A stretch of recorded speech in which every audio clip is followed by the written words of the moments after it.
Timer's set. Let's do this thing, shall we? All right, let's do this. Timer's running. Got a ton of time tracking follow-up. Yeah, we did. It seems like from the Reddit and from various other sources of feedback that time tracking is a topic a lot of people were interested in, and a lot of people had a bunch of questions about. Yeah, it's not surprising because it's an interesting idea, and it's one of the things that I think, as we were kind of pushing towards, that everyone can do, but it's just depending on how you want to do it, right? And we got a bunch of questions. One of them was students. Should students track their time? And I wonder what you think about this, because I have no idea, because I've never been one. I mean, you've gone to school at some point, Myke. Yeah, but it was not like it was important. Like I quit when the school got important.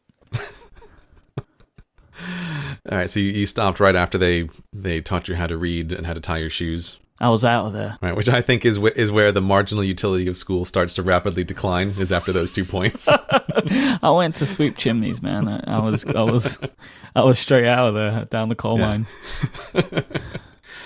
There were a number of students who were actually asking about this, and I would say that if I was in college or university now, with the level of technology that we have now versus when I was actually in college or university, I would totally do some kind of time tracking around, at the bare minimum, study hours. In the same way that before I started embarking down this goal of trying to time track all of my waking hours, I used to just keep track of the most core important things, which was primarily writing and podcast recording. I think the equivalent to that of being a student is studying. Like, that is the core prime activity that you want to record. And I would suspect for any students who are listening to the podcast, if they do that, they would probably have a similar reaction that you did last time, where you were describing on the previous episode, if I can summarize it, like a feeling of relief at realizing that you are not actually working all day, like every waking moment of your life, that you just have these times that are punctuated, and your brain kind of tricks you into feeling like you've been doing a thing all day. I definitely know that when I was in university, there were days that I almost certainly felt like, oh God, I've been studying all day. But what really happened is I was probably in the library all day, which is a very different thing from studying all day. And so I think that there would definitely be real value to be gained around a better understanding of how much time are you really actually studying. And if I was a student, I would totally track at least that. I mean, what's the utility though? Like, because I guess with the way that we're doing it, so we can maximize our efficiency for our work. Would you say it's a similar kind of idea, like to maximize your study time? My view on this is the time tracking is beneficial because it increases my awareness of what am I doing with my time. And I think that is a thing that I find valuable in and of itself. And it's a thing that seems to me to be much more valuable the more time that I am tracking. It's just simply an awareness of exactly how am I really spending my time. And we only have a limited amount of time. Grains of sand passing through an hourglass toward the end. Like, it is a non-renewable resource. And I think that this is really helpful in all directions of achieving anything. And so for example, a total non-monetary thing that I'm doing, but I've been working over the last couple months to try to increase the number of books that I read. I'm not entirely happy looking over my book list for the last couple years of how many books are on there. And this is a case of is that a monetary value? I mean, it's sort of related to my work, but not really, not in a directly effective way. And the time tracking is just a case of being mindful of how much time am I actually spending on that.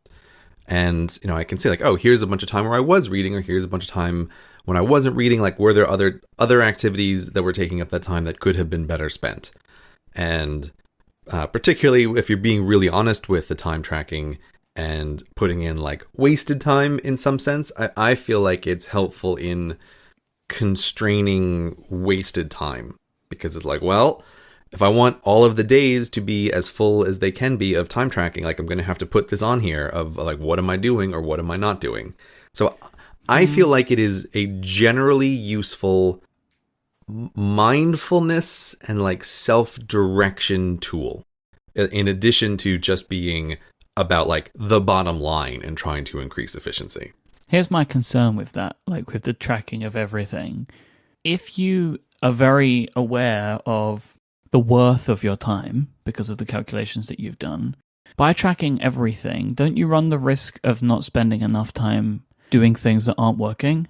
Don't you just look at those reports and be like, I spent 3 hours playing video games? Because you actually see what it is, and then you're like, could that not have been 3 hours spent trying to write a script? Like, isn't there a risk in that? Like, I see the number of hours that I work every day. I don't know how many hours I'm awake, really. So maybe it's like the rest of the time, like sitting and binging on Parks and Recreation isn't a problem for me because I don't see it in hard numbers. This sort of gets to the thing that I mentioned last time briefly, which is I have these two categories of like for recreation, a kind of like intentional recreation and like an unintentional recreation. I'm working on refining a bunch of these categories over time.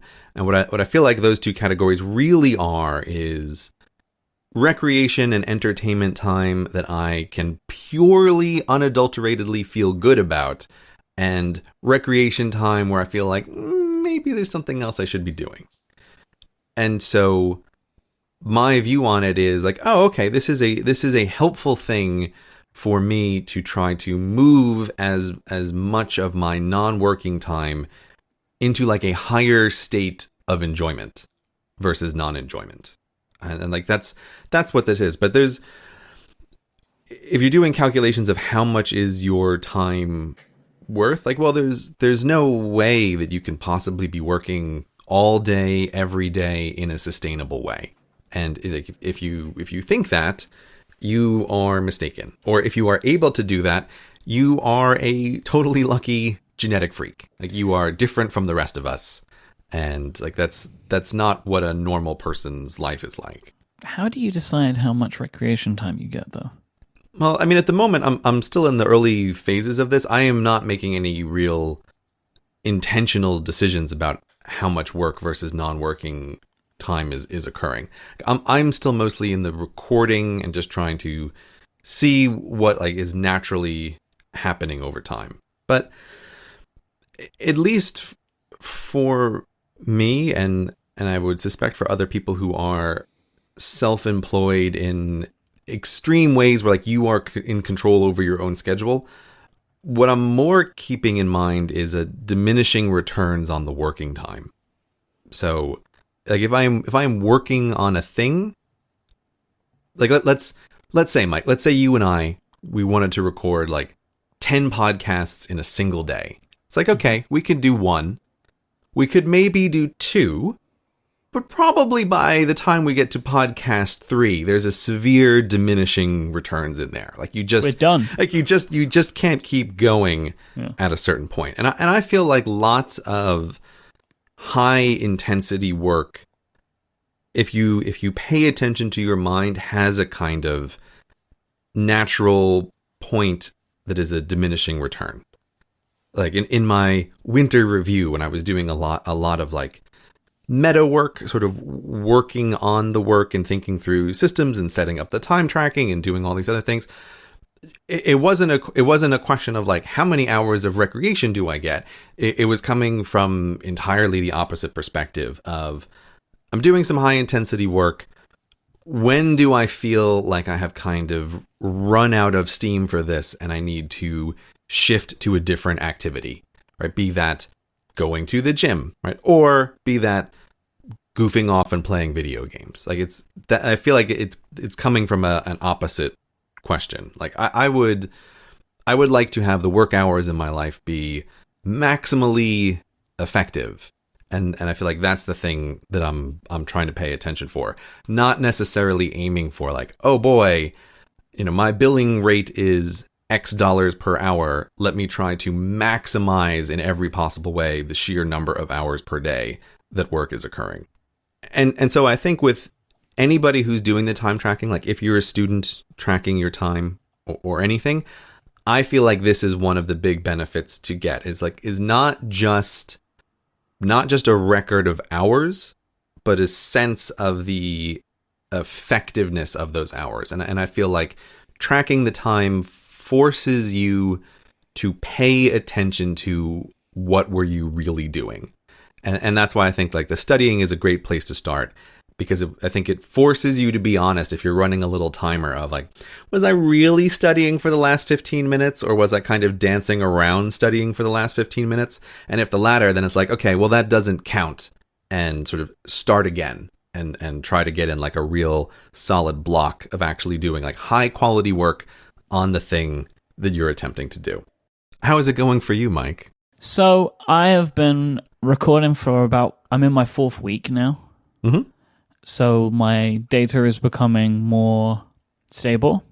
I have logged about 84 hours of work so far into Toggle, and I'm feeling pretty good about it. A lot of the assumptions that I made last time are holding true about where my time is being spent.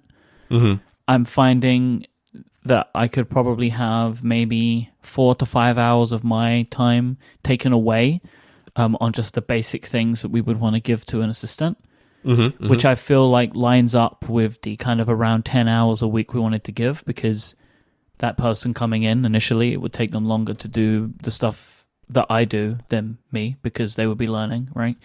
And then over time, that would take them less time, and then you'd find new tasks for them to do. So I feel like the goal has been achieved. I feel like that I've found enough of my time to give to somebody. And the statistics of like editing to recording. Mm-hmm. So in the last 3.5 weeks, so it's been about 3.5 weeks, I've spent 35.5 hours recording shows, and I've spent 21 hours editing shows, and about 12 hours preparing. Okay. Those numbers are not lining up based on my original expectations, but they are lining up based on what week 1 taught me. Right. Okay. I see. Like, okay, so you did the first week of time tracking. Yep. And then that allows you to sort of project forward with a somewhat reasonable basis to start, or at least a data point to start with. Exactly. And that seems to have rung true. As it's about 2/3 of the recording time in editing. And what I saw is about 1/3 of the time recording in preparation. And again, I remain very happy with the preparation number. I am less comfortable with the editing number. Right. And I'm thinking about that now. Like, what can I do about that? When I am editing now, I'm being more conscious of the time that I'm taking. And not that I'm rushing it, but trying to be more efficient with it. And just seeing what sort of things I can do there. So that has been useful so far. One thing that I was interested to see is kind of on a breakdown of shows, how all that stuff works out. And again, I'm happy to kind of look at that, and I feel that what I'm seeing from that, so from the reporting based on like how long each show is taking me, I'm not concerned about that at all, because that is lining up exactly how I expected and wanted. So the shows that we have the largest audiences for, the shows that make the most money, are the shows that I'm spending the most time on, and then it goes down from there. And that feels like the right kind of thing for me to be doing with that. Yeah, that feels like the correct way that it should be ordered, and it's good to see that in the actual data. Yeah. Do you want to reveal how many hours it took the last Cortex to be made? Can you pull that I do. information up? Yep, I'm going to bring it up. The last Cortex took 8 hours and 12 minutes and 44 seconds in total from recording, editing, preparation, and posting. It's a bunch of time. It's a lot of time. But I think it's worth it, Myke. I think it's worth it. I do, too. I mean, and again, like that might change when it comes to working out like what my time is worth. But based upon what I expect, that makes perfect sense to me. But just that shows you, ladies and gentlemen, that it takes 8.25 hours to get you 90 minutes. That's why we do it every 2 weeks. Yeah, this is all the editing time Myke requires to make me sound like a normal, coherent person. That's what's occurring. It's 100% what that is. It was only 1 hour of recording and then 7 hours of editing. Yeah, I'm real incoherent when I record. And Myke is piecing together individual words to make sentences. Yeah, rearranging words in sentences. I just have a bank of words and I just put them all together. It's brilliant. Yeah. I'm just pulling up my report for the last 30 days. And again, it is very interesting to me to attempt to do this thing of recording all of the time. And I would be interested to hear in the comments if anybody else is attempting to do a similar thing, because I am endlessly fascinated by how surprisingly hard it actually is to record a full day. Like in theory, right, there should be something like 16 hours tracked a day, because that's about as long as I'm going to be awake. And it is so hard to actually get to that, because there are so many kinds of projects that I'm working on where it feels like, what is this thing that I'm doing right now? Like, how would this get categorized? Or things that I'm aware of that are like transition times, where you're switching from one thing to another and you're sort of in between two tasks. And it's interesting just trying to find the balance of recording things without being a crazy person and recording lots of little categories that don't matter. Yeah, one of these for me was listener feedback. I started to track that, but it's impossible for me to track that, because that would be like tracking 2 seconds, right? To like, or in the time it takes for me to send a tweet, or to to fave a tweet, or to reply to an email. Like it's that would be way too many entries of really short time that I figure it's not worth doing. Because plus as well, when it's like Twitter, well, I'm also slacking off at the exact same time that these tweets will come through. So that was just too difficult for me to track going forward. Yeah, and I had a moment like this just the other day where I was really aware of, like, so here's the thing that I'm doing. I'm sitting on the couch with my wife. We're sort of half watching a TV show, but I'm also replying to a bunch of comments in my subreddit and talking to some people on Slack. How is this activity to be categorized? There is no meaningful, useful way to describe this period of time. It's supposed to be watching a TV show, and then you can get from that everything you need to know. Yeah, and it's like that is a perfect case of like, well, okay, here was an hour or two of time that was useful in a bunch of ways, but is impossible to consistently and meaningfully categorize. And so that's time that I felt like, okay, well, I'm just letting that go.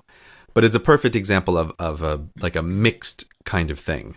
I have, for anyone else trying this experiment, I have come up with 2 like useful rules of thumb for difficult to categorize time, though. And one of these is, okay, I'm thinking of things like sort of my equivalent of a commute. Now, many things that I do are within walking distance of where I live. But I was like, okay, how am I going to track exercise time? Because there's many different categories here. It's like, well, am I tracking the literal minutes in the gym that I'm exercising? Am I tracking the entire time that I'm in the gym? Or am I tracking like the time that it also takes me to get ready to go to the gym? Right? Like it's not an immediately clear answer. And my rule of thumb for this kind of stuff is, as soon as the transition starts, start recording. I have finished activity A. I am now deciding, like, I am going to the gym. Timer starts now until I'm finished. And if that means it includes like packing up the gym clothes and walking down the street to the gym, like, that's fine. Because what I'm trying to capture is not really the literal minutes that I'm exercising. I'm trying to capture the total amount of time out of my life that exercise takes. Do you track the time in which you're trying to convince yourself to go to the gym, but instead you're coloring? Do you track that time? Because that's time that is included in my gym time. See, that's not okay. I was gonna say this sounds like a very specific question, not a general question for a person in particular. Yeah. So I do have a category that's like essentially a version of wasted time, which always gets filled in retrospect, which is I intended to do a thing and failed. And then I recognize, like, okay, well, look back in the clock and see what, like, when was the point that the last timer stopped? And then fill, like, from that moment until now, you failed time, right? That's essentially what that is. So no, coloring in your coloring book and not going to the gym, but thinking about going to the gym, at least the way I track things, I would not actually put as gym time in my system. I wouldn't recommend that. FYI, I'm back on the coloring train. I didn't know you ever left. This episode of Cortex is brought to you in part by FreshBooks. The working world has changed. With the growth of the internet, there's never been more opportunities for the self-employed. And to meet all your needs, FreshBooks has been working tirelessly on an all-new version of their cloud accounting software. The new FreshBooks has been redesigned from the ground up and is custom-built to work exactly the way you do. You'll be able to be more productive and organized while also getting paid quickly. The all-new FreshBooks is not only ridiculously easy to use, it's also packed full of powerful features. You can create and send professional-looking invoices in less than 30 seconds, all built with a WYSIWYG interface, so you'll see them exactly the way your client will. You can set up online payments with just a couple of clicks, and you'll be able to see when your client has seen your invoice. No need for guessing games, no chaser emails. FreshBooks is the easiest way to get paid, and it's the fastest way to get paid. If you invoice someone using FreshBooks, on average, your client will pay 4 days faster than if you just send them an email asking for the money they owe you. That's not very effective at all. FreshBooks, it's super easy to get paid. All of these features are coupled with a beautiful redesign focusing on simplicity, clarity, and giving you a bird's eye view of your business at all times. No more guessing what's owed or overdue. You can just see it all. Now, FreshBooks is offering a 30-day unrestricted free trial to listeners of this show. Just go to freshbooks.com/Cortex and enter Cortex in the How Did You Hear About Us section so they'll know you came from here. That's freshbooks.com/Cortex. Thank you so much to FreshBooks for supporting the show and all of Relay FM. The other just quick rule of thumb that I have found useful is if there is a situation where I'm recording some time that could possibly be two different things, so it's not a multifaceted, ambiguous thing like the thing I was saying before.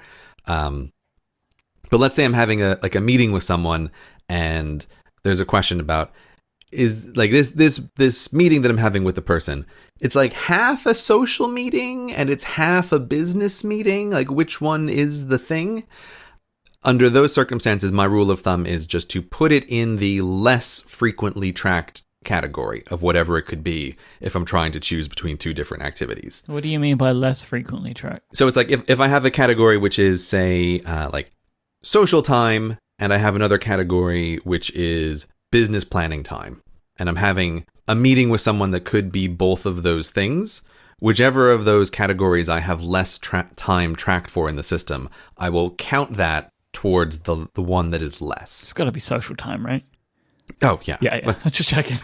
But I have those two rules of thumb, not because they're the correct way to do it, but they exist to cut down on the thinking and the ambiguousness in any situation as far as time tracking goes. Yeah, the rules are good because, like, do you end up with 25 seconds of thinking about time tracking before you track any action? And then at that point, it's like it's starting to work against itself.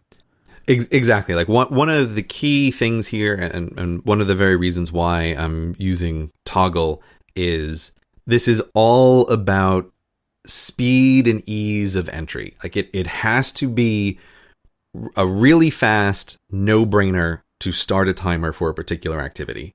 And like if you're going to spend any brain power at all filing away the thing that you're doing, like this becomes, I think, totally self-defeating. So that's why I eventually settled on those two rules as when situations came up that were a little bit unclear, either of these rules most of the time resolves whatever it is that I'm attempting to do. And again, particularly with the exercise thing, it's like I'm concerned about how much time does this take out of my life? Like if I wasn't exercising, if I wasn't going to the gym, I wouldn't be getting ready to go to the gym and walking to so it's like I would be getting all that time back. So I think it's a fair thing to represent in that way. So those are my rules of thumb so far. I want to give a shout out to someone in the Reddit. Why is this so funny, Myke? Is that what you do now? You give shout outs to people? I don't know. Isn't that the word? No, that's it. Yeah. Yeah, it's a shout out referencing someone. I don't know. Shout out to Reddit user Ego Ready. Ego Ready in the Reddit left a comment that I am really grateful for. He proposed an alternate name for my year of new as Year of Redirection. And I thought this was fantastic because listening back to the previous show, I was just so aware of I am doing a terrible job of attempting to explain like what am I going for here. And just like I mentioned with the quarterly reviews and trying to change that word into season, I think a large part of it was like new was just not quite the right word, and that ends up like coloring the way that I'm thinking about things. But I feel like Year of Redirection is the label that I was not able to come up with on my own. But someone else listening to me ramble about my ideas of what's going to happen is like, oh, you nailed it better than I did. Year of Redirection feels exactly right. I wasn't aiming for a whole ton of new things.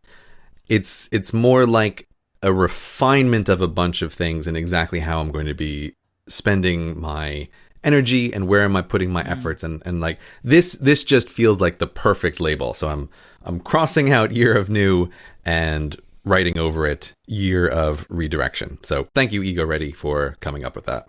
This makes way more sense as to why Year of New didn't mean new projects. Right, that's exactly. What it's about. Yeah. It's about doing the same stuff, but doing it differently, like different levels of time going to each of them. Like if you imagine them in a bar chart, and I'm only thinking of this because I was just looking at a report. It's because it's emblazoned in my brain now to see all those little bars going up and down. It's that, basically, if you had all of your little tasks in a bar chart and just moving them around, right? So like the same amount of time is there, but it's just being moved into different silos. Yeah, exactly. And it's also why does the attempt at several months of time tracking everything, why does that fall under the Year of New? That makes no sense. That doesn't fit at all. But Year of Redirection, it's perfect. It's a perfectly sensible project to take on during that time. Exactly, because that's how you find out where to redirect. Exactly. You're measuring things, and it also lines up with my own personal feelings that led me towards this, which was a lot of monkeying around with schedules for my business over the next year and thinking about how I'm working. It's like, yes, all of this lines up much better with Year of Redirection. So I am ridiculously pleased about this because I really was not entirely satisfied with Year of New, and I was even more grumpy listening to myself talk about Year of New on the previous episode. So I'm a much happier man right now. This is why you have a podcast where you talk about your work so people can make it better. It is, I have to say, it is a great little moment of feedback. Right? I was like, let me talk about some things in an incoherent way. Maybe one of you can summarize this in a better way. And somebody did. It's nice. On that train, I mean, whilst it is not really practical for all of our listeners to have their own versions of Cortex where they talk to someone about their productivity, I would recommend that people in their lives try and find someone they can have these types of conversations with. Because I know that I have become better at working since me and you started explaining things to each other. Mm-hmm. Because I feel like I have to justify how I think about things. And when I do that, it enables me to make things clearer. Mm-hmm. And also, as I, the more I talk about the fact that I'm switching to Todoist but haven't done it, the more I realize that I need to actually do it, because otherwise I just keep saying that I'm going to do it. If you can find someone in your life that you can talk to about these things, that's good. Or just spend time in the Cortex subreddit. Like, I'm being serious, because there are people in there who are talking about this stuff with each other, and I think that that's valuable.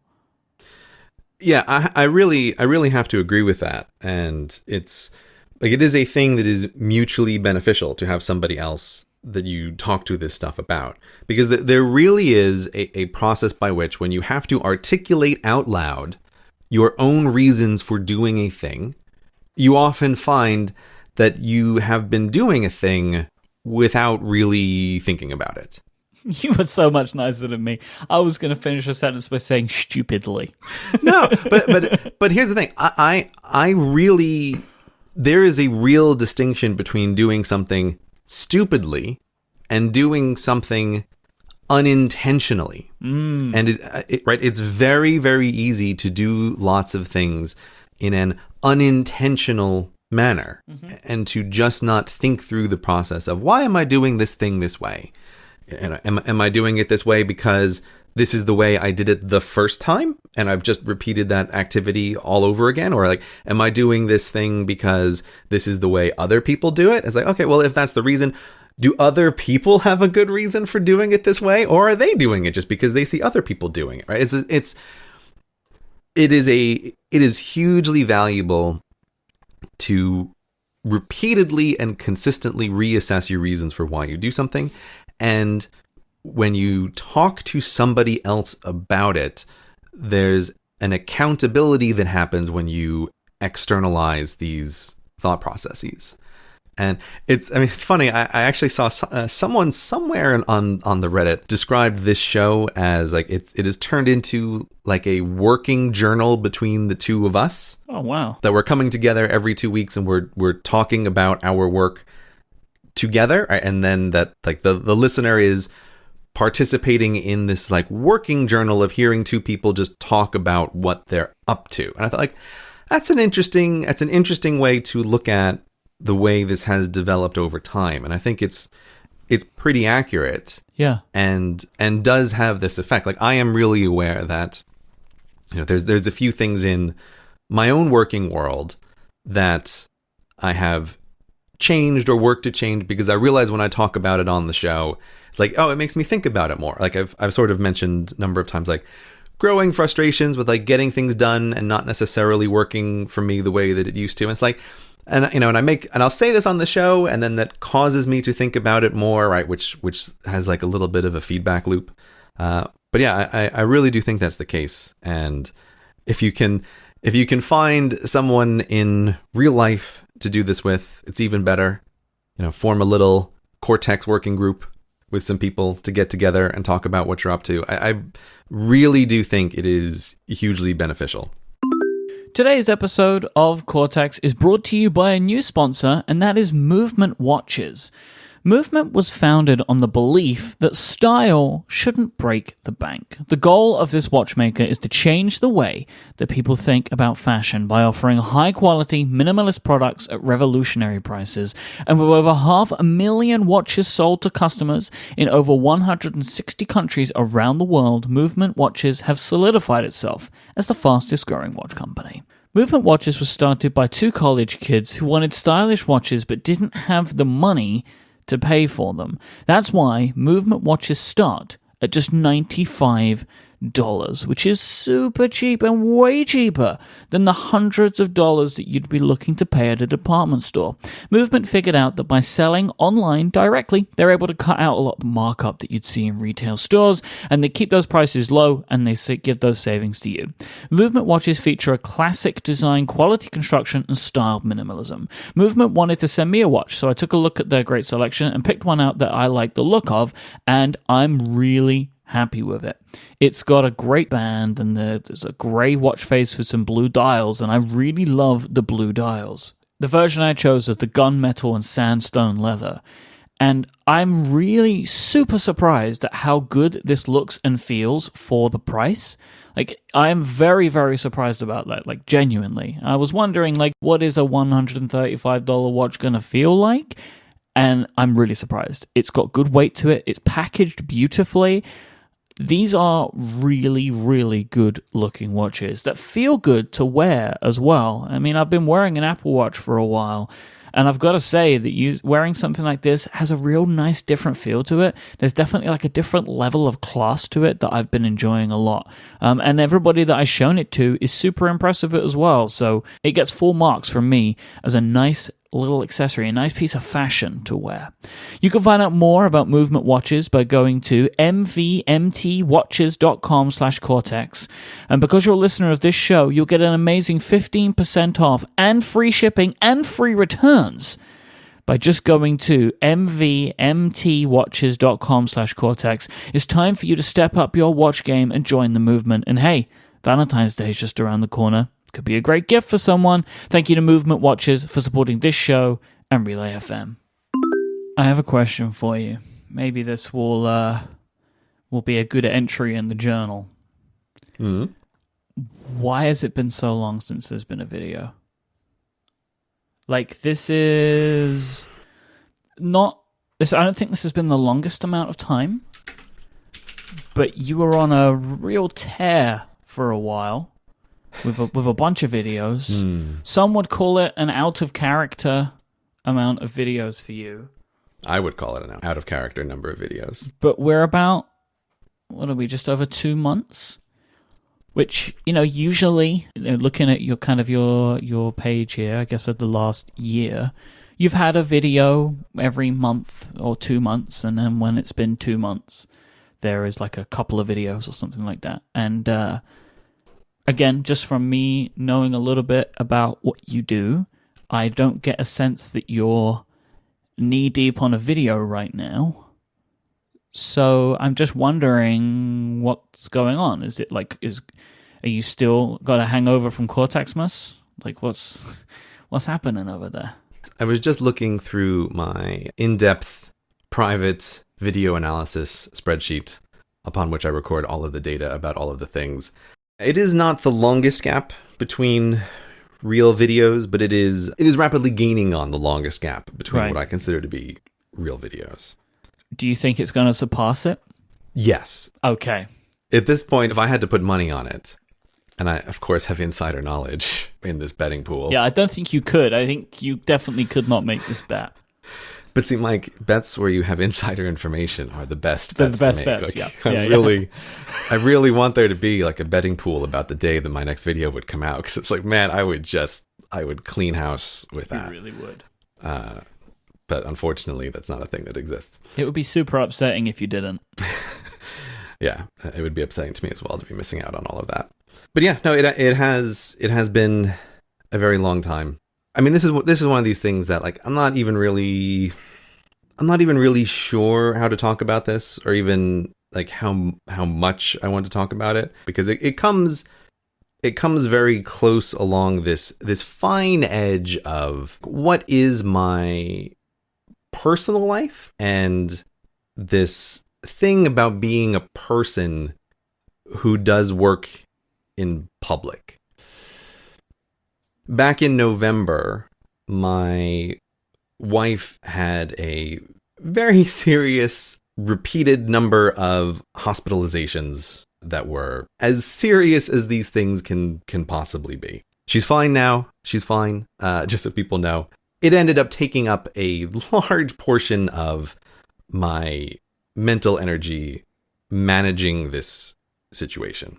When you're self-employed, it's great on one hand that you can drop everything and focus on what is the most important thing at the moment. But it does also mean that there's nobody else to pick up the slack when you yourself are not working. And so this has definitely been a thing which caused some delays. There is no such thing as compassionate leave when you have no employer. Yeah, that is true. This is something where at this moment, had I been just a regular employee, many things would have been much easier in a way. You get time off, you know everything's running when you're not there, and you come back at some later point. But it is definitely a case of everything kind of stops if you are the one person who is running your own business. And so I spent a large amount of energy on the situation, and then not surprisingly, I myself became pretty horrifically sick after this for a while.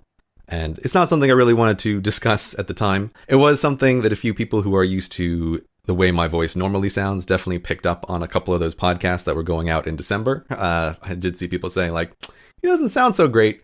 And yeah, the answer was I was not in great shape. I think we had to stop one of the Cortex podcasts halfway through. I don't even actually really remember, but it I was feel like a there whole was thing. one. There was just it was just a big old thing. But yeah, so that's people ask. That's one of these things that's been happening. I don't necessarily really like to talk about this stuff, again, because there's this weird line between being like a public person and a private person. Yeah, so people don't need to know. Yeah, exactly. But you feel sometimes, not always, you feel an obligation to be open. Yeah, because like, people care about you, right? Well, no. You gotta back up there, Myke. I'm gonna disagree with you there. All right. I actually think that it's part of the hesitation is understand. I think it's very important for anybody who does any work in the public space to understand that the audience actually doesn't care about you. There's this big difference between like you, the person who lives your life, and the you that exists in the audience's mind through the media that you create. That was the you I meant, though. It is CGP Grey that they care about. That's what I mean. It is the version of yourself that they interact with, which is not the whole person. Right. It's not the whole person. And No. it's a thing that's like, if I've had some conversations with some people where I try to convince them very hard about this, where it's like, you have to understand as a public person, it's like I am very aware that when people listen to the podcasts, they're not listening to the podcasts because it's me. People listen to podcasts because they get some kind of enjoyment or some sort of entertainment out of it or some value out of it, right? That's the reason that people listen to podcasts. And it's the same thing with the videos. Like, why do people subscribe to my YouTube channel to watch my videos? It's because they derive some sort of enjoyment and entertainment out of the videos that I produce. Like, and that's where what the audience cares about comes from. And I feel like sometimes talking about personal stuff is like blurring a line that often the audience doesn't even necessarily want to have blurred. Yeah. Yeah. And so that's why it's like, while all of this stuff was going on, I didn't really want to talk about it at all, because it's like, I'm much more comfortable just like mentioning that like a thing has occurred and that I'm on the other side of it and it's over. And this is why there was a delay, as opposed to saying, oh, I'm in the middle of a terrible thing right now. Uh-huh. Right? Because you know what? It's not fun to listen to on a podcast. People don't need to know. Yeah. And people don't need to know. There's nothing they can do. Yeah, it's cool. You know? Yeah. That's why I didn't feel like I really wanted to talk about these things. But we are mentioning it now. Like normally I'm very happy just having there be like a big gap between the videos. Like I have intentionally set up my career in such a way so that big gaps between videos are a normal thing. Like nobody's super surprised when there's a big gap between CGP Grey videos. The expectation is there will be a gap. Exactly. Which is the inverse to most people. Exactly, yeah. I'm always playing with fire with that YouTube algorithm with these big gaps, which I think one day will come to bite me in the ass. But hopefully not today. But I do just want to mention it on this show because I feel like there have been some times, because we are having this like meeting and discussing our work, where I've been sort of talking around a thing in a way that doesn't make it helpful or clear to the listener. And so I think that was one of the things that was also happening on the last show about like, why was I doing a bad job of explaining Year of New, is because I felt like I was talking around a thing that I didn't really want to directly talk about. And so I think that's why we're just mentioning it now. To generalize out to the listener, though, I do think that there's something to be aware of and to just really like learn from something like this, which is like, I had this really rough time, but as far as these things go, I could not have been better prepared for it, because this is the kind of thing that if you're self-employed, you sort of have to set up the business to be like this and to be ready for the possibility of you having to step away from stuff for a while. And so this is part of the reason why, like, my YouTube channel is run in this particular way where the videos come up somewhat randomly, because I am aware that the process of creating them is not building widgets. And sometimes there are delays, and that's just built into the system.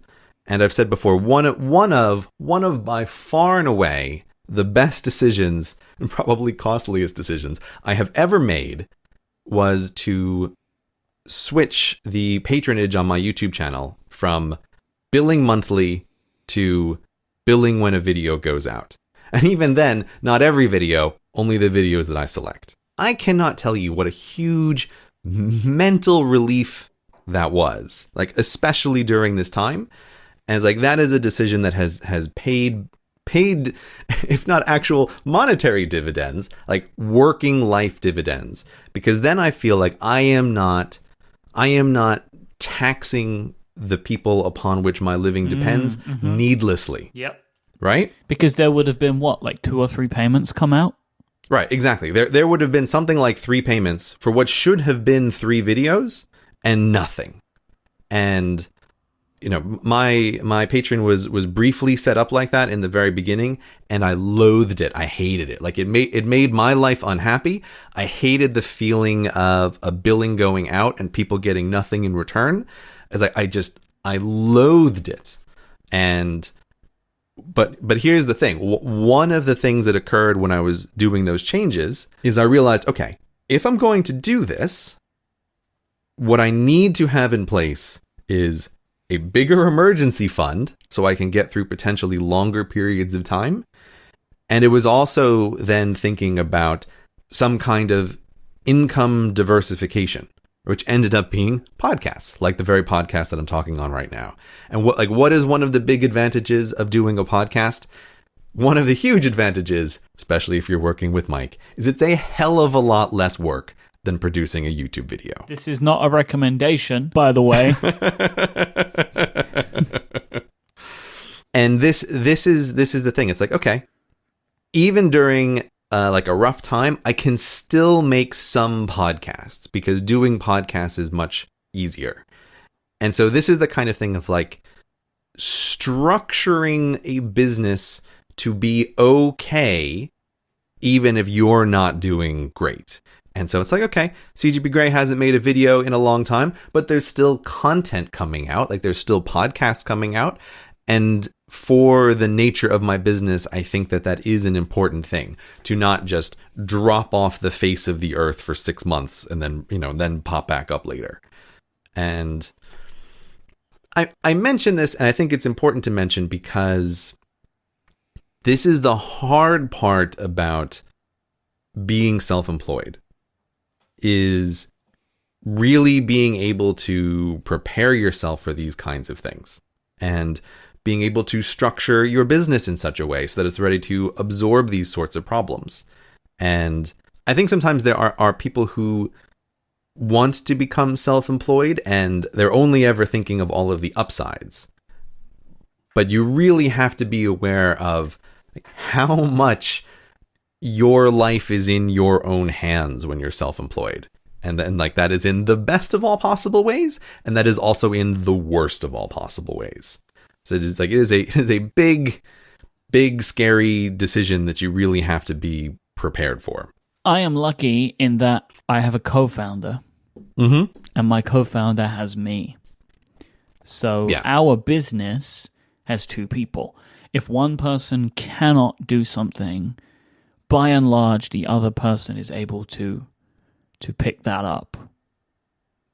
And part of the thinking for me in us getting an assistant to help with arranging and dealing with sponsors is another part of that. Because that's one of the things that I have the majority of visibility over. And it would be great to have the companies that we work with familiar with another person in the process. That if they can't get a hold of me, there's someone that they can talk to. So, like, this is another step in that. And it's we could just have Steven do this, but that's not the way that we want to do it. We want to kind of broaden it out and make some of this not the stuff that we do. But another thing that comes as a benefit of that is having this other person who has visibility on the process to help deal with things when we can't. Mm-hmm. So there is a benefit there. And also, with all of my shows having co-hosts, there is another person who can help. There is another person that can put more time in. And or in many cases, there is another person who can host a show with somebody else. I can get someone to fill in for me, and it can just carry on as normal. So there are, my business is structured a little better than your video part of the business in that way. So you say with the podcast part, you can lean on me if you need to, and I'll pick up the reins and do more if you need it. But with the videos, so much of it comes from you. I mean, and you have your animator now who helps, but there's nobody at the start process. There's nobody in the script writing process. It is just you. And that is a huge bottleneck. You discussed the way Relay is set up. Like, and I've been a listener long enough that you can definitely be aware, like, oh, there's times when you or Steven are there more or less. Like, and it's that's how these things work. And the machine of Relay is, vast beyond just you, Myke, now. And that is definitely an advantage. But yeah, if you're like a freelancer and it's just you, like that is a occasionally precarious situation. And the YouTube videos are like being a freelancer.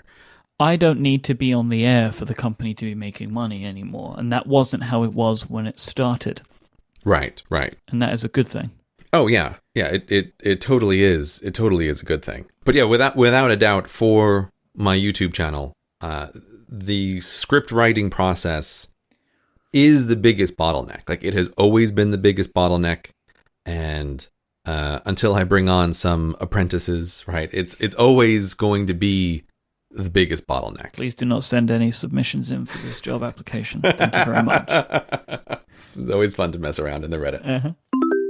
Today's show is brought to you by our friends at Casper, the company focused on sleep, who's created the perfect mattress that it sells directly to consumers, eliminating commission-driven inflated prices and also the need to go to a store to buy one. Casper's award-winning mattress is developed in an incredible box that you can just have delivered to your home, and you can get it up the stairs easily and get that mattress out, put it on your bed, and get ready to sleep on it. The mattress was developed in-house by Casper's engineers. They spent thousands of hours developing it. It's obsessively engineered at a shockingly fair price. It has a sleek design made of supportive memory foam. It has just the right sink and just the right bounce, and it regulates your temperature throughout the night because it's designed to be breathable. Casper makes quality mattresses at great prices. They're designed and developed and assembled even in the United States of America. They have cut the hassle and costs of dealing with showrooms. They pass those savings directly to you. No longer do you have to charge yourself down to the showroom, sit on the bed, and see if that mattress is right for you. You'll get this mattress delivered to you, and you can try it out for yourself. And what's so great about that is Casper have removed the risk of this. You can get a Casper mattress delivered to you for free, and if you don't like it, returned for free as well. They'll come and take it away from you if you live in the US or Canada. It's a 100-night home trial. So for 100 nights, you get to try this mattress out and see if it's the right one for you. They deliver it for free. If you don't like it, they'll take it away for free as well. Casper understands the importance of letting you sleep on that mattress before you commit. You can get $50 towards any mattress purchase by going to casper.com/Cortex and using the code Cortex. Terms and conditions apply. Thank you so much to Casper for their support of this show. We have identified that the script writing is maybe the biggest issue here, in that it is currently something that you don't have any help with in your whole pantheon of work. Ooh, pantheon. I know, it's the best thing I could think of at the time. I like that. Every other area there is somebody else involved. Podcast editing, podcast production, animation, posting, everything else has another person now, which touches it, affects it, and can pick up slack from you. Now, there is one big issue with script writing that I don't think we've ever touched on before, which is writer's block. Are you, CGP Grey, currently suffering from writer's block? No, I wouldn't say that. Are you writing any scripts? Okay, so I don't believe in the existence of writer's block. However, I'm currently struggling to write. No, okay, so that's a different thing. Look at you, Myke. You're trying to frame this in a particular way that I disagree with already. I don't know what you're talking about. When I said before, like, oh, you have like big disasters, like are made of multiple things. All of this stuff happened right around the time that I was experiencing much more like what I would describe as a kind of burnout. There was a running joke in the Reddit where people are like, oh, wow, look at this new piece of content. And I would say, don't get used to it. And they're like, no, the content will keep coming forever. It's like, no, people, it won't. Because I was really aware. Like 2016 was a very interesting year in my working life. It was the most successful year in my working life thus far. And it was also, in terms of years where I have been self-employed, it was the year that had by far and away the most deadlines in it of some kind. Anytime there's like sponsorships, there's some kind of deadlines. There are other deadlines behind the scenes that people don't see. These two things, I think, are very much related, like deadlines and the financial success of the business. Between videos, podcasts every other week, some other things behind the scenes, 2015 Gray signed 2016 Gray up for too many things. God's a jerk. This is just it, right? Like 2015 Gray is like, 2016 Gray, he'll be fine handling all of these things. Mm-hmm. And by the end of the year, sort of after the Rules for Rulers video, I was really feeling like, man, it has been just like too much, too constantly. And that's where I said, like, starting in the summer, when I was doing a little summer review, I was already making plans and scheming for a 2017 that would have fewer deadlines in a whole bunch of different ways. Because I was like, this year is great for the business, but it is not a sustainable thing for me over the long term. Like this can't go on forever because I will just be totally burned out. And so I like almost made it to the end of the year, but around November time, I was beginning to feel like I am just a little burned out from this schedule that I have set for myself. This is too much. And then the things I mentioned before happened.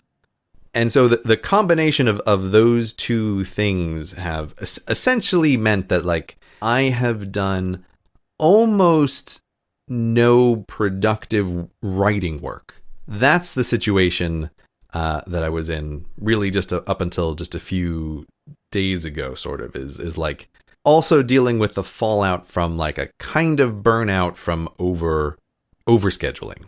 But were the ideas there? Were you burnt out from a creation perspective or just burnt out from a production perspective? I don't really understand what the difference is between those things. Well, I mean, if you're burnt out from an ideas perspective, you're sitting down to do something and you can't do anything. But if you're just burnt out from a production perspective, you're having ideas, but you just don't have the desire to sit down and actualize them. It seems like a distinction without a difference. I think it's a clear difference, but yeah. Well, the thing is, like, I have a long list of prioritized and ordered ideas for the videos that I want to make, right? And there's like, okay, I have a top 5 list of like, here's the next videos that I want to do. I have tons of notes on them and stuff to work on them. But the difference is, like, what I think is an interesting phenomenon is what I have come to call over my working life a bounce rate. And so this is the way I think about going into work in the mornings is get up, going in, like I'm going to go write something. This is the first thing that I try to do in the day. And some mornings I kind of bounce off the work. This is the best word I have come up with to describe this phenomenon. People always talk about something like procrastination. This word holds no real value for me. I don't think the things that people are talking about when they talk about procrastination are the thing that I'm doing. I'm in the office and I want to write, but I just sort of don't. But I'm there, like I'm all set, like the routine has gone, and just nothing happens. And for the entirety of my writing life, this has always been a thing that occurs sometimes. And so I think of it as like a bounce rate, that if you are doing any kind of creative work, there is going to be some portion of bouncing off of that work. Like, oh, you went in to do the thing, but nothing happened. It's like, why? Because creativity is mysterious. I see what's going on here. Oh, yeah? What's going on here? It's like you're applying your logic to these situations. Mm-hmm. Your logic is accurate in what you're saying. I agree with it. But what you are calling bounce rate, people call writer's block. Like, you are sitting to produce a script, and on that day, maybe that week, nothing is coming. And you're just chalking it down to, this is fine, this is normal, this is how it goes. People categorize it as writer's block, I think, when they feel like the situation is dire and or out of their hands. But you consider it as something which is part of the creation process, and you're fine with it. That's how I'm reading this situation. Yeah, I guess because I think it's out of my hands, but not dire at all. Like, it's just part of the thing. Like, it's just part of the process. But this is just maybe the way that you are good at detaching emotion from situations. Like, that is a good skill that you have, in that you're able to just be like, this is fine. Where other people would maybe worry about it more. Maybe you're right. Maybe you're right about that.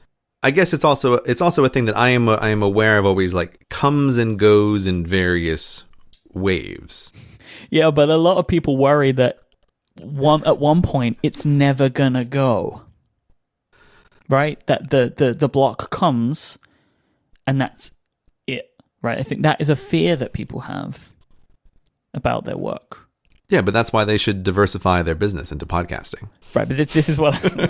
But you see what I mean? Though it's like you see things, the way that you see things, and the exact same thing that somebody else sees, but they react to it differently. Right? I feel like my way of thinking about this is correct and superior. Your way is rational, and not everybody is as rational as you. I mean, I would be very curious to hear from other people who do any kind of creative work, like what they're like, how they internalize it, because it's very interesting. Like, I happen to be like, because of my line of work, I happen to be in a position where I can have conversations with other successful people who do creative work in various fields. Like, and I do find it interesting that almost everybody who does this kind of thing has their own way of describing what is it that they're doing that's like specific to them.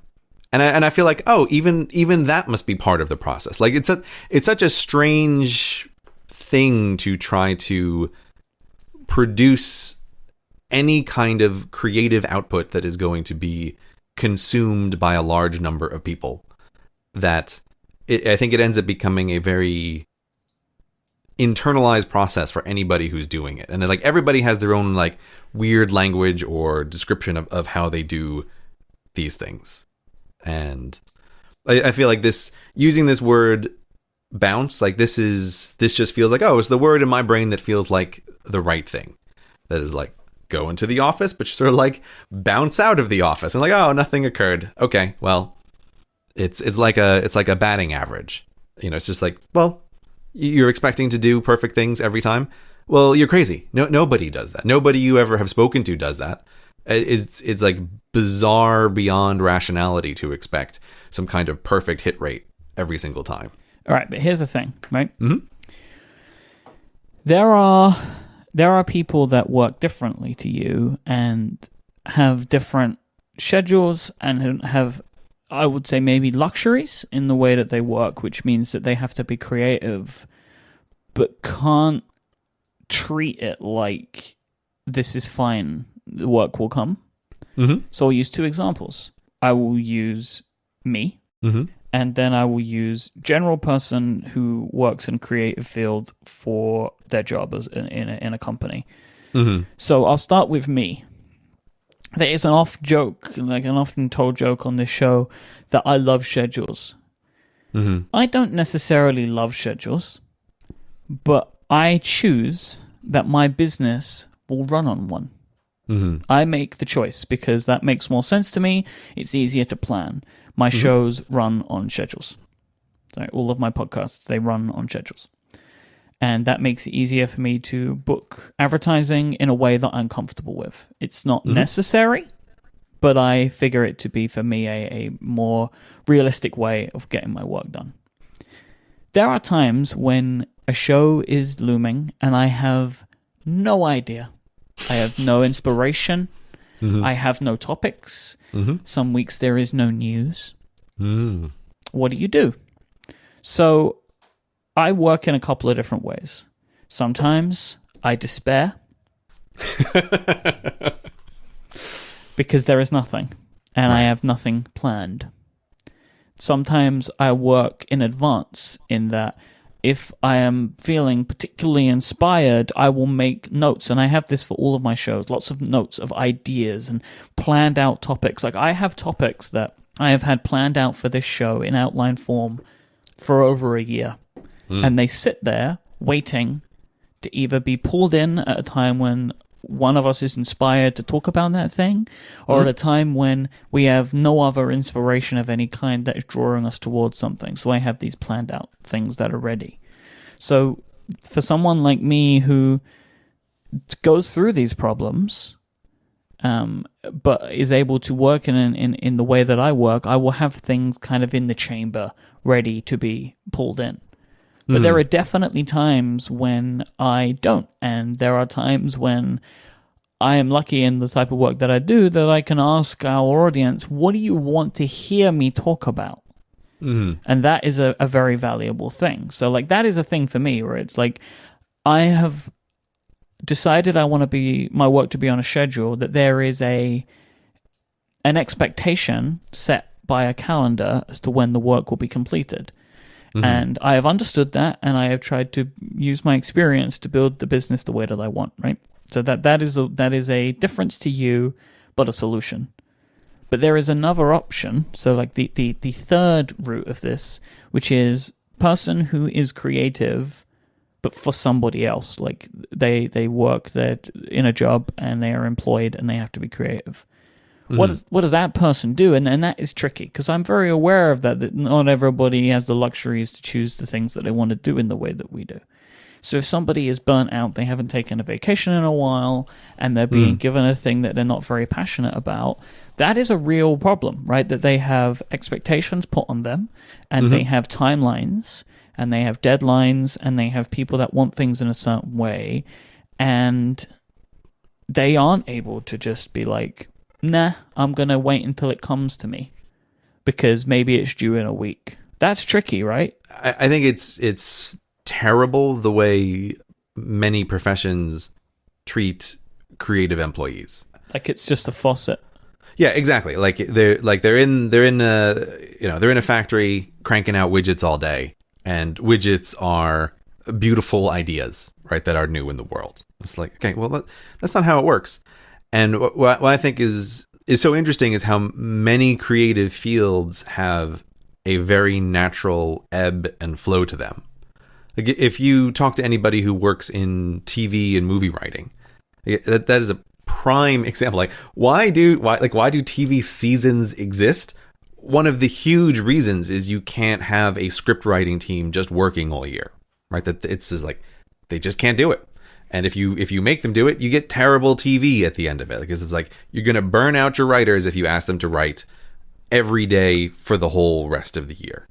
I find it interesting that like lots of creative areas have this kind of ebb and flow. Like it's a very natural thing, and it is something that I am aware. Again, I am the most fortunate person in the world in this position, but let's say like I am aware that let's just say like a lot of people who work on YouTube, like YouTube does not have any kind of ebb and flow to it.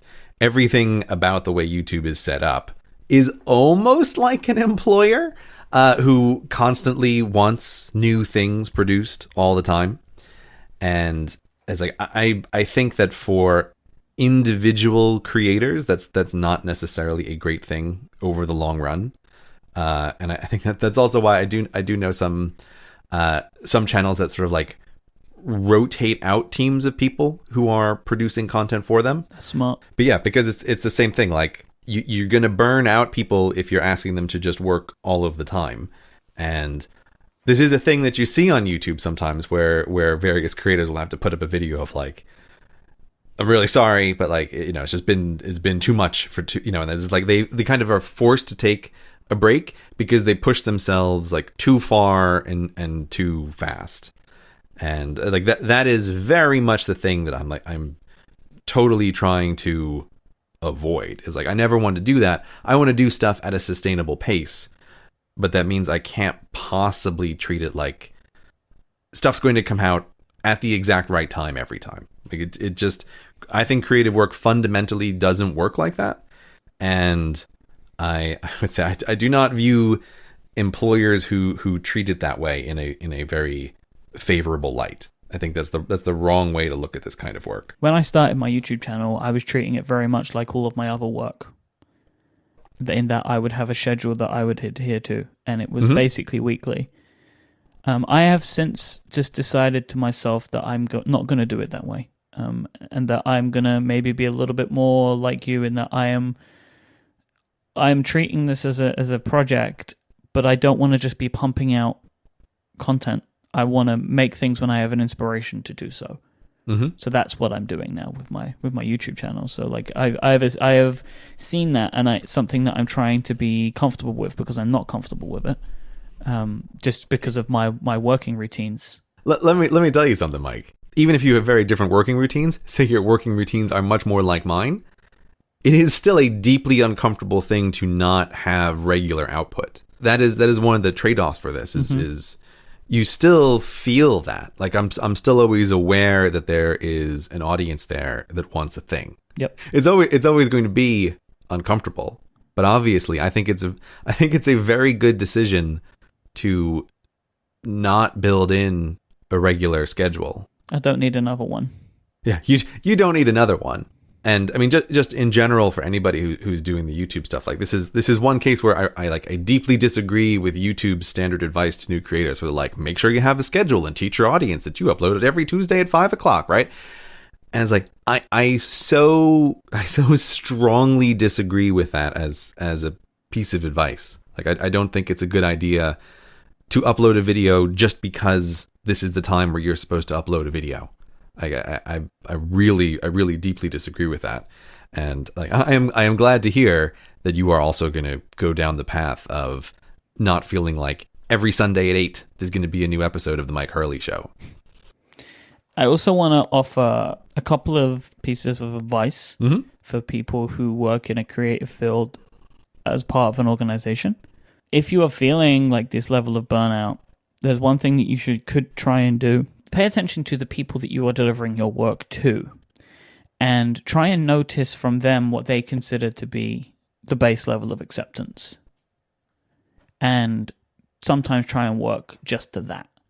Like have a real sense for what, you know, if you're turning in something you don't think is very good and they seem okay with it, just pay attention to what that looks like. Because later, when you need to just turn something out, you then might have a better understanding for what might fly. Because a lot of times, people that are creative are turning in work to people that are not creative by nature. So you might find, depending on where you work, that people are impressed by something that you don't find impressive. And maybe you can just target that. That is great advice. That's great advice. If your boss is a creative person, he might be fucked. Like this, or you might be more creative than them, huh? That is possible, but definitely tougher. But I also think it's great advice for any kind of job. Anyway, like be aware of what the acceptable level is. Like that's your actual target. I would say that maybe if you are creative and you work for a creative person, they may understand more. Yeah, that is possible. And that they're more likely to get it. And that you might be able to have some open conversations with them when you're in this type of situation. Another thing that I will just recommend is that one of the ways to break out of burnout is to change things up. is to like refocus your mind. And if you have a project at work, you can't just turn in something different. Like that's not how it works. But what you could do is maybe start a new side project or hobby that helps get your creative juices flowing in something that's less high stakes than the work that you're supposed to be working on, and that you can work at a time when you're not supposed to be working. And it might help you kind of get back into the creative mode again. There's some things that I learned from trying to be creative inside of an organization that didn't care for creativity. All right, so have you been doing anything specifically to help you kind of break through into making videos again? or is this it now? I don't know. Like, are we done? No, we're not done, Myke.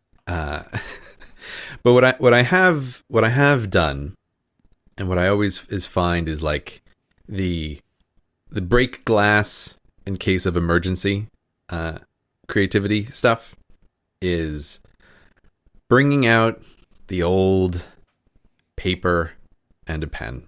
Oh, my favorite. I thought you might like that. But yeah, so in the past week or so, I've been feeling like, okay, I've been going into the office, I've been trying to do work, but the bounce rate is just unacceptably high. And trying to do a bunch of different things and blah, blah, blah. But the thing that works for me in the end is essentially giving my brain no options in the world except to do the thing that I want it to do. I feel like this is a key thing about productivity and like trying to accomplish anything. It's not about motivation. It's not about knuckling down and working hard. It's about tricking your brain and constraining options. And so what I have been doing is I have been going to a different and new cafe with just a pad of legal paper and a pen and literally nothing else except headphones connected to a song I can loop on my watch. It's like, okay, brain, you and me, we're going to sit here. And we're going to sit here and we cannot leave until you have done 2 hours of writing. It's like, I don't care what you write, brain. I don't care at all. But we're not leaving until this happens. And it's like, guess what? Under these circumstances where there's literally nothing else in the world to do, eventually something will come out. And it's like, okay, I'm just going to start writing a stream of consciousness here. And it's like, this is all we need to do. We're just going to get the hand moving and that's it.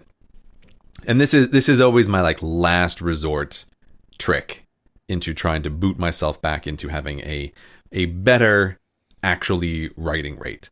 So this is a thing I've been working on for a little while and it's pulling me out of it. And it is my ultimate kind of last trick is to give the brain no options. You have to do the thing, brain. That's all there is. However, there's a thing that like the listener might ask, which is, why don't you just do this right from the start? And I think a key thing about creative work is being aware of like, when do you need to step back for a little while? And when I was first aware that like my bounce rate was just way too high and I wasn't getting any quality writing work done at all, it's like, okay, this is a time not to push it. Like, don't push it too hard when you're not going to get anything out. Like, it feels like you could break something here when it's just not going to happen. And so what I did, and what I was kind of alluding to last episode, is this thing where I have spent a very significant part of January essentially breaking down the entirety of how do I work, what are my systems around work, how do I use task management, how do I organize notes, breaking down absolutely everything to nothing and starting over and spending a lot of the time that I would normally be writing thinking very intentionally about how do I work, what am I working towards, doing a very intense seasonal review and trying to think of how to structure a 2017 that is a great 2017 and also sustainable. So that's what I've been doing. And I would love to talk about that more, but we've been talking for a very long time, Myke. Are we going to leave this episode on a cliffhanger? Is that what this is? I think it might be. This is unprecedented. Next time on Cortex.